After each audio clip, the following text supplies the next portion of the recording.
4 डिसेंबरला आहे दत्त जयंती आणि मित्रांनो, तुमच्या आयुष्यात कोणत्याही प्रकारची समस्या असू द्या, कोणत्याही, प्रत्येक समस्येचं उत्तर दत्त उपासनेमध्ये मिळतं. पण आपल्याला नेमकं माहित नसतं की आपल्या समस्येवर दत्त गुरूंचा कुठला उपाय, कुठली उपासना आपण करायला हवी.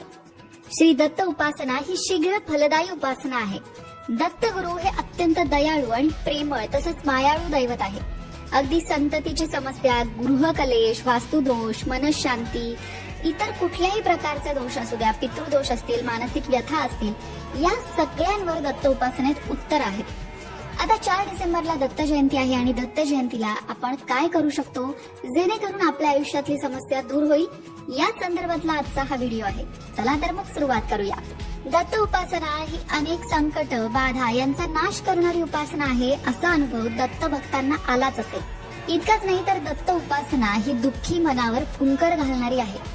सर्व प्रकारच्या त्रिविध तापातून मुक्त होण्यासाठी श्री दत्त उपासना उत्तम असं टॉनिक आहे असं म्हणायला हरकत नाही. पण त्यासाठी करायचंय काय? 4 डिसेंबरला दत्त जयंती आहे. दत्त जयंतीच्या दिवशी दत्त गुरूंची पूजा, विधिवत पूजा करायची आहे.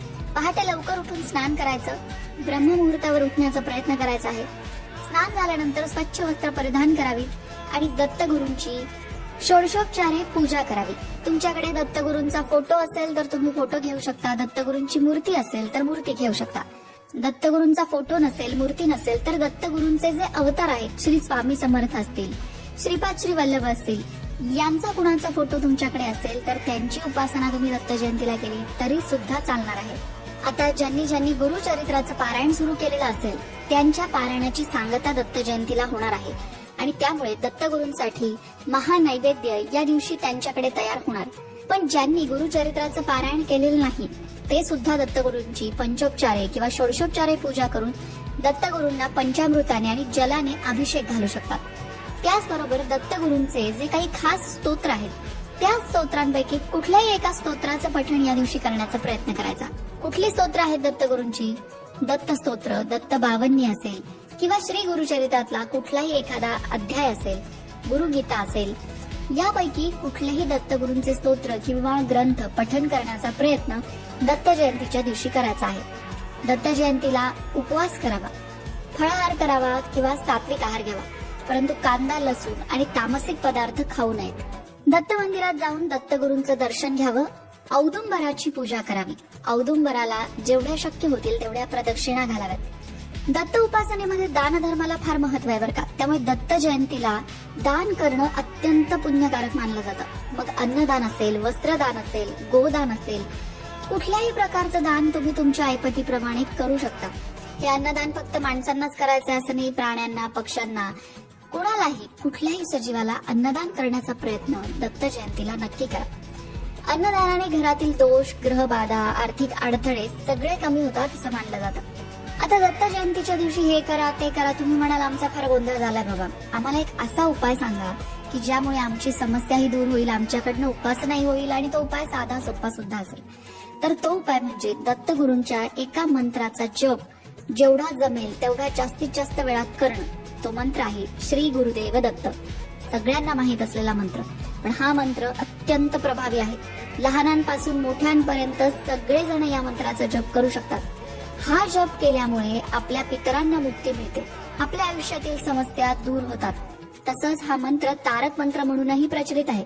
त्याचबरोबर या मंत्राच्या जपाने आपल्या दत्त साधनेत प्रचंड वाढ होते, सगळे संकट दूर होतात. त्यामुळे तुम्हाला दत्त जयंतीला फार काही करायला नाही जमलं तर कमीत कमी श्री गुरुदेव दत्त या मंत्राचा जेवढा होईल तेवढा जप नक्की करा. तुम्हाला शक्य असेल तर 108 वेळा करा, तुम्हाला शक्य असेल तर 51 वेळा करा, जेवढा शक्य आहे तेवढा करा. अगदी 1001 वेळा केला तरी सुद्धा त्याचा लाभ तुम्हालाच होणार आहे. आता दत्त जयंतीच्या दिवशी जे दान करायचंय ना ते पिवळ्या वस्तूंचं करा. मग ती पिवळ्या चण्याची डाळ असेल, पिवळी मुगाची डाळ असेल, केळी असतील, पिवळी मोहरी असेल किंवा पिवळे गंध, पिवळा भोपळा, पिवळे वस्त्र, हळकुंड असे पिवळ्या रंगाच्या वस्तू दत्त जयंतीला दान करावेत. दत्त जयंतीच्या दिवशी घरात कुठल्याही प्रकारचे वादविवाद, भांडणं अजिबात करू नये. मगाशी म्हटलं तसं कुठल्याही प्रकारचा तामसिक आहार सेवन करू नये, मांस, मदिरा यांचं सेवन करू नये. त्याचबरोबर दत्त जयंतीच्या दिवशी घरात वातावरण प्रसन्न ठेवण्याचा प्रयत्न करावा. दत्तगुरूंची कृपा झाली ना तर तुमचे कितीही ग्रह वाकडे तिकडे असू द्या किंवा खालीवर असू द्या, कुठलीही समस्या असू द्या, पण सगळ्या समस्या दूर होतात. सगळ्यात महत्वाचं म्हणजे कुंडलीमध्ये जर गुरु ग्रह बलवान असेल तर तुमच्या कुंडलीतले बाकी सगळे दोष दूर होतात असं म्हटलेलं आहे. आणि गुरु ग्रह कसा बलवान होतो? अर्थात दत्तगुरूंच्या उपासनेने. म्हणून दत्त जयंतीचा लाभ अवश्य प्रत्येकाने घ्यावा. मग तो जप करून असेल किंवा दत्तगुरूंच्या स्तोत्राचं पठण करून असेल किंवा दानधर्म करून असेल किंवा दत्तगुरूंची पूजा करून असेल. कुठलाही मार्ग तुम्ही निवडू शकता जो तुम्हाला सोयीचा असेल तो. पण दत्तगुरूंसाठी सेवा उपासना दत्त जयंतीला अवश्य करावी. मंडळी, तुम्ही सुद्धा दत्तगुरूंचे भक्त असाल तर कमेंट बॉक्समध्ये श्री गुरुदेव दत्त लिहायला विसरू नका. दत्त जयंतीला तुमच्याकडे काय केलं जातं हे कमेंट करून नक्की सांगा. त्यातून इतरांना प्रेरणा मिळेल. श्री गुरुदेव दत्त.